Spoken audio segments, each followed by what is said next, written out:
Greetings, everyone! The Colonel is back, and this time to complain yet again. This time we have a terrible story about Donald Trump harassing trans people not quite out of the country, into the country, by banning passports from transgender people. It is a horrible story, and I assure you I am not blowing it up in any way, shape, or form. I would never do that as a progressive. It is nothing but the truth with me, and you will always be safe in me with the truth. All right, everyone, let's switch over and see what we're dealing with, huh? All right. All right, everyone, so here's the article. The State Department is retroactively revoking transgender women's passports, report says, by David Bodiger, and filed under trans rights. Oh, that's a good category, isn't it?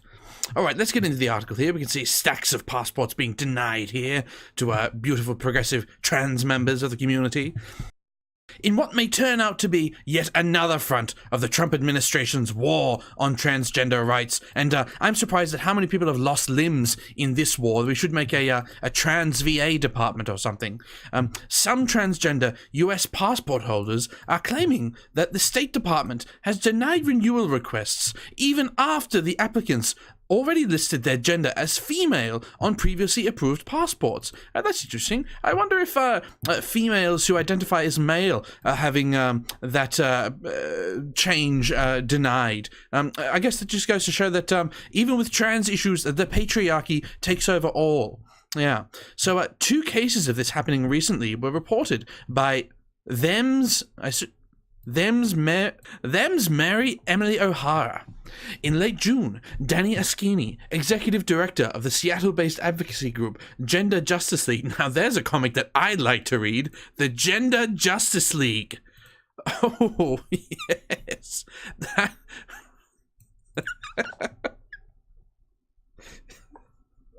I'm laughing because I love it so much. I need to draw this. I need to make a comic. Colonel Comics is going to be creating comics, I think, in the very near future. Anyway, Danny and the female there, she tweeted that she'd been denied a US passport renewal and was being asked to prove her US citizenship, along with providing proof of gender transition. Now, that's something that I have a big problem with, being asked to provide proof for anything to begin with, and we're not in a court of law here, proof of gender transition. Now, we like to change our genders quite a bit, so I might wake up in the morning feeling male, and by the time I've gone to the bathroom, I might have changed my mind, so providing proof is quite hard. Let's continue. This was despite the fact that for 20 years, she had a passport that said she's female, O'Hara reported. Askini transitioned in 1998 at the age of 16. Now, that's before this is all quite popularized as well, so that's quite a brave soul. Make no mistake, she's a female. Make no mistake, this was an intentional action by the State Department to withhold recognizing my gender, Askini, who said she was fleeing to Sweden due to threats of violence, told O'Hara. That is truly brave. Going to Sweden, that is a very progressive haven. I hear there's a large amount of tolerant Muslims moving there recently, so I'm sure she'll be glad to join their trans community. I'm sure that's growing quite a bit. All right, there's the actual tweet there, posted June... Oh, no, I'm going to click on it. June 30th, 2018. All right, she said she was able to obtain a temporary passport and arrived safely in Stockholm. Oh, that's good. Good to hear.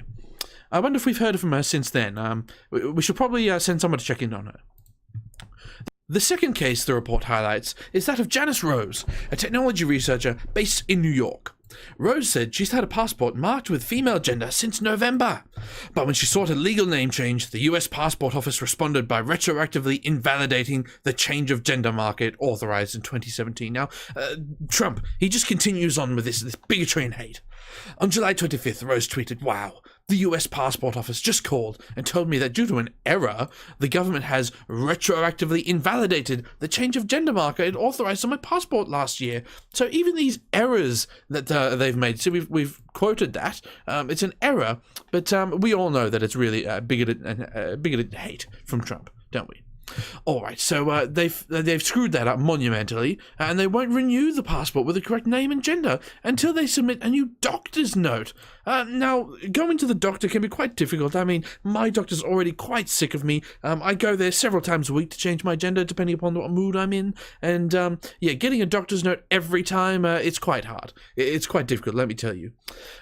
So she also added, essentially, the government is claiming that the doctor's letter, which uses the same language as hundreds of other letters my clinic gives out to trans patients, hundreds, does not meet requirements for passport gender change. I mean, why does a passport need to have the gender change on it? It baffles me. It baffles me. I have a feeling we're about to see more of this gatekeeping very soon.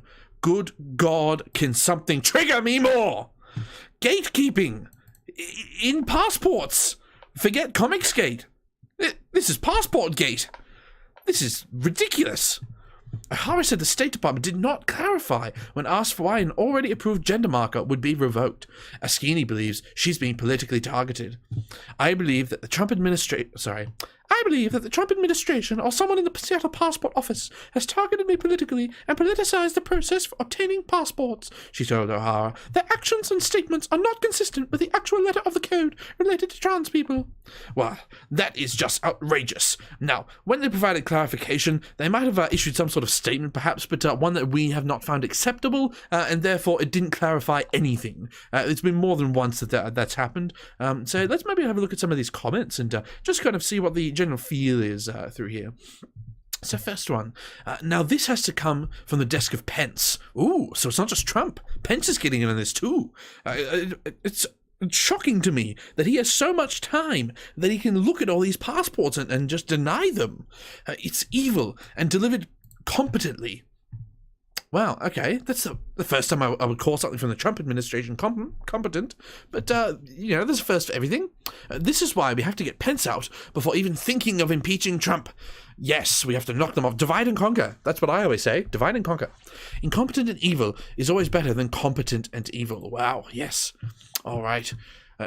Don't you have to prove transition to get the passport to begin with? Well, that's nonsense.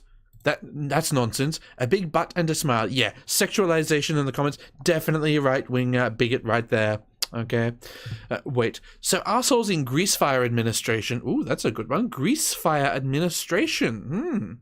Want to remove people that are different. See, not white male with mini dick. Ooh, wow, that's saucy. Spicy even. From the US. And they believe that taking away their passports will somehow expedite this. That sounds like a line out of Batman, I think. You changed your gender, and you believe this gives you power over me? Something like that, perhaps. All right, last couple here. Honestly, there's at least one story a week that sounds like a flashback from Handmaid's Tale. Okay, I've never really seen that show, so I can't say that. And the first thing I thought of was a scene when Alexis Bledel is trying to... Okay, yes. Yeah, again, more stuff that I don't really pay too much attention to. All right, everyone. Well, let's switch back over and close out this article, shall we? So there we have it, everyone. Trump is yet again keeping transgender people down, this time by not letting them really leave the country at all. And that's quite horrible, quite frankly. And a lot of the people in the comments seem to get that, so I wonder what the people in the comments in my video will say. Hopefully nice things, because I know you're all very progressive Klansmen, so yeah. Alright, everybody, until the next video, Colonel Comics, away!